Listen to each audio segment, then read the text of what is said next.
nieces and aunties. Okay, Ballon, that's the heartbeat. Black Fist be part of the army. Haile Selassie and Marcus Garvey. Big up Tupac, Illuminati. Before Bruce Lee and Mr. Miyagi, it's a black man that created karate. Okay, and we're blessed. For those who don't know, this evening is called OMX Storm. OMX stands for A.R.M.Y, Malcom X. A little bit of history.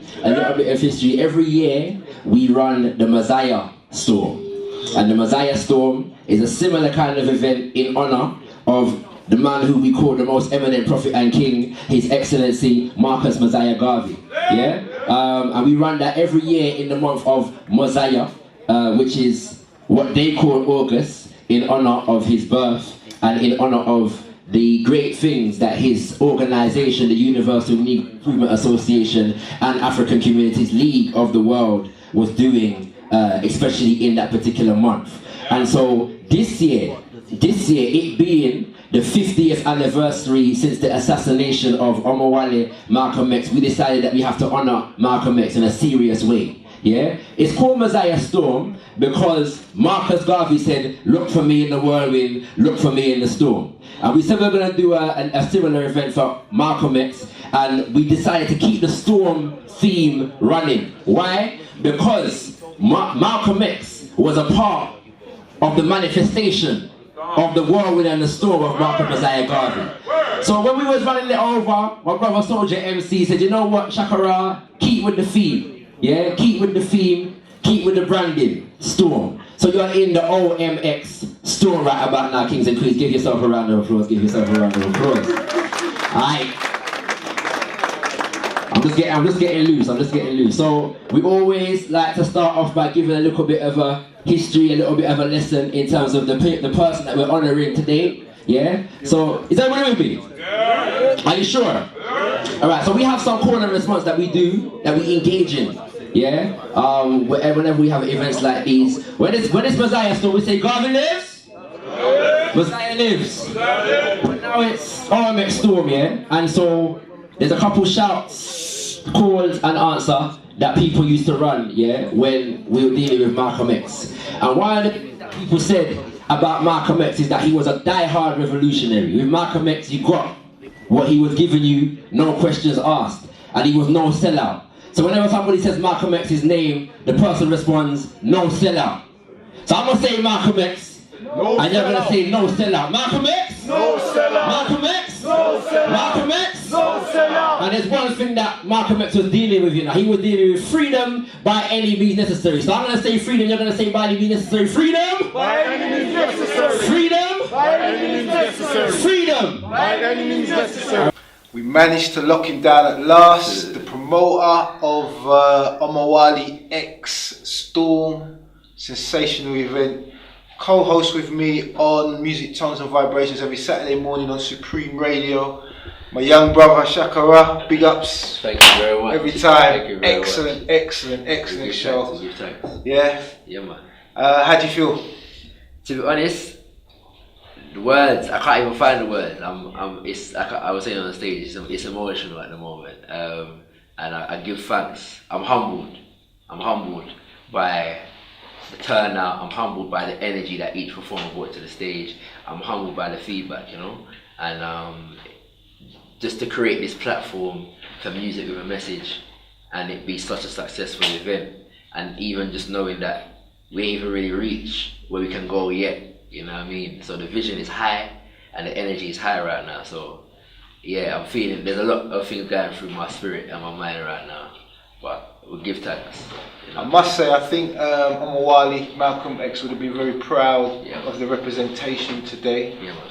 Yeah, and it was, as you said, excellent turnout. And despite all the pitfalls, what do you feel, or where do you feel the event is going to be going in the future? Boy, we've got a lot of plans still, because just to say clearly that this is a collective effort. I'm part of an organisation called the Al-Qaeda and Revivalist Movement, and we are the A.R.M.Y, so that's the Al-Qaeda and Revivalist Movement youth, yeah? Although some of us question whether we're still youth, but we're catering for the youth, if that makes sense. So we're still A.R.M.Y. And so we have a lot of different plans. We want to make events like this commonplace, bigger, economically viable as well, just what I'm saying. and through connecting with like-minded brothers and sisters who are also building institutions, we'll be able to have our own platforms to push our own music and create our own mainstream. Because we are the mainstream. They're not the mainstream. Because we're in touch with nature, you know what I'm saying? And so when it comes to the river and the ocean and the flow, we are the mainstream. So when we learn them lessons there, we have to just understand that it's the power of us collectively. So wherever I see it going, it's just more collective efforts. And this is why I'm so blessed to be sharing this space with gotKush and other, you know what I'm saying, brothers and sisters who are doing things. It's about bringing those energies together, consolidating the work and making it happen. Malcom X's father was killed by the Ku Klux Klan. Why? Because he was an uppity Negro. Too busy running around the United States of America in every state that he went into, building branches of the UNIA, organizing black people for African liberation. They had to get rid of him. Yeah, so they killed him, bashed his head in, yeah, and left his body lying across the tracks of a streetcar. So when the train came, it would run him in half. Yeah, that's why they killed Malcom X's father. Not only did they kill his father, they killed 4 of his father's brothers because they were also activists and Garvey as kings and queens. Yeah, as a result of losing those uncles, and her husband, Louise Little, suffered a mental breakdown eventually, yeah, and was subjected to a mental health institution. As a result, the American state broke up the Little family, sent one of the brothers and sisters to that house and this house and other houses. And because of that, and what Malcom X suffered in his schooling experience, Malcom X dropped out of school and began to run the streets, became a hustler. Malcom X said, in his own words, that he became an extreme delinquent. And they talk about juvenile delinquents nowadays.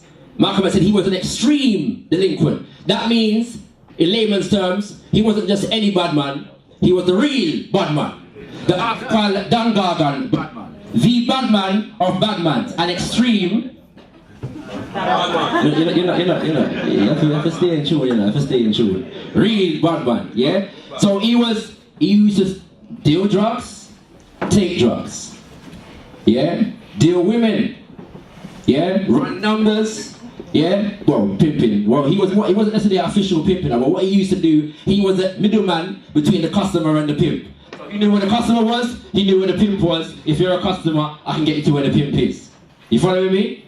All right, that's what he used to do. He eventually went into burgling people's yard, yeah. And we speak about this kings and queens because Malcom X spoke about it.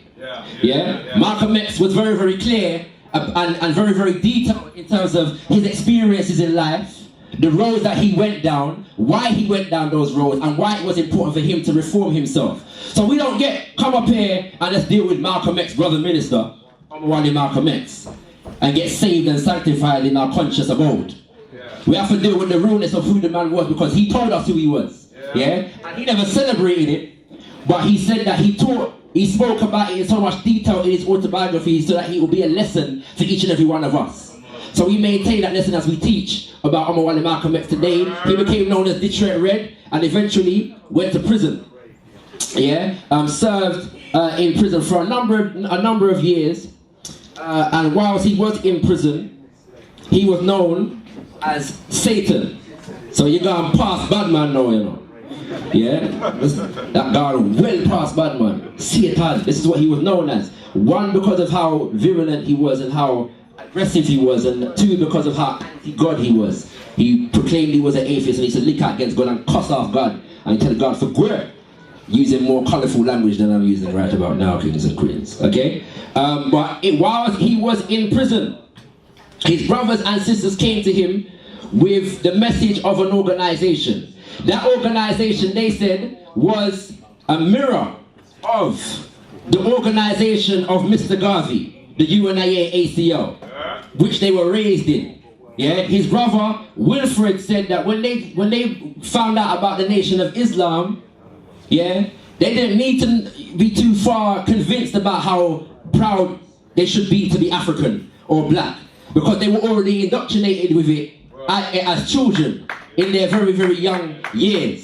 So they came to A.R.M.Y Malcom X in prison with the message of the Nation of Islam, which was led by the Honorable Elijah Muhammad. And Malcom X, cut a long story short, like many of his brothers and sisters, joined the movement. Moving forward. How did you manage to put the artists that you got together? Because everybody kind of complimented each other tonight, didn't they? Really? It's a science, you know. Like when having put together events for quite a while, I like to balance it. It's a science.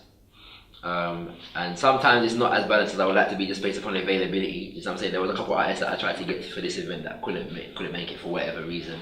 But as they say, there's no mistakes. So it's sometimes not just even who you have on the bill, it's how you place them on the bill as well. So really, how we get them all together is just through the love. You know what I'm saying? These are the artists that I respect. If you know, they're honest with me, they have a respect for me too. So we was able to reach out and then work out whatever economics that we needed to work out, but it was really based upon the love and the concept as well. So yeah, the concept as well, because we're dealing with A.R.M.Y and Malcom X, and this is a man that deserves honor. You know what I'm saying? So you know what I mean? So when you reach out to our artist who understands that legacy, they're willing to come and give of themselves to honor a man like Malcom X. You see what I'm saying? And them things are important before we get to any business, any economics, any status in terms of who our artist is and whatever else like that. It's the principles, yeah. And people like A.R.M.Y and Malcom X set the foundation of principles. And so when we have common principles, then that's what the foundation is. So that's really what brought all the artists together today. You know what I mean? That common vision that we have, and I'm just blessed to be a part of it, to be honest with you. Just to clarify, Kigan, when we say A.R.M.Y and Malcom X, we're not making up nothing, because some people think that it's really giving the man the name A.R.M.Y. And I'm saying, God, taken from the autobiography of Malcom X, Malcom X speaking about his journey whilst he was in Nigeria. Let it be known, kings and queens, that Malcom X spent but only a few months in Mecca. Let's say weeks in Mecca. Spent 6 months out of the last year of his life on the African continent.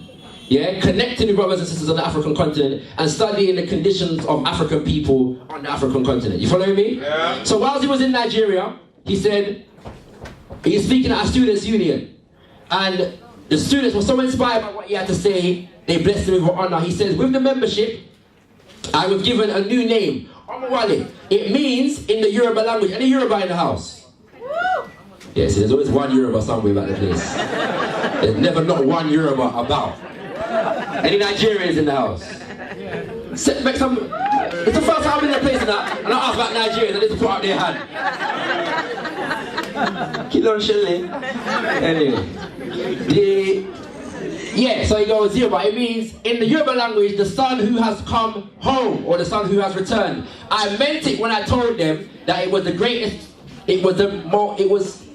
told them I had never received a more treasured honor.